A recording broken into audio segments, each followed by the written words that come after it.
এশারের নামাজের খবর নাই, ফজরের নামাজের খবর নাই। বলেন তো এমন নিয়তওয়ালা ব্যক্তি সব পাবে না? হ্যাঁ, কেন? কারণ তার নিয়তের মধ্যে ঝামেলা আছে। কোন ব্যক্তি জানালা রাখছে, সে বাতাস খাবে। কি খাবে? ঘরের জানলা রাখছে, বাতাস খাবে, সব পাবে।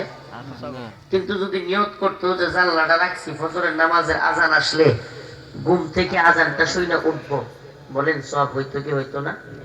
এই দ্বারাই বোঝা যায় যে নিয়তের কারণে সবের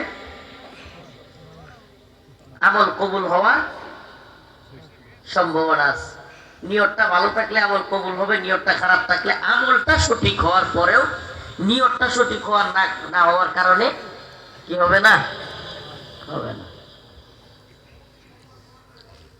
3 নাম্বার, আল্লাহর রসুলের তরিকা অনুযায়ী হইতে হবে। আল্লাহর রসুলের তরিকা অনুযায়ী হইতে হবে। নফল রোজা রাখা সবের কাজ না গুনাহের কাজ? সবের কাজ না গুনাহের কাজ?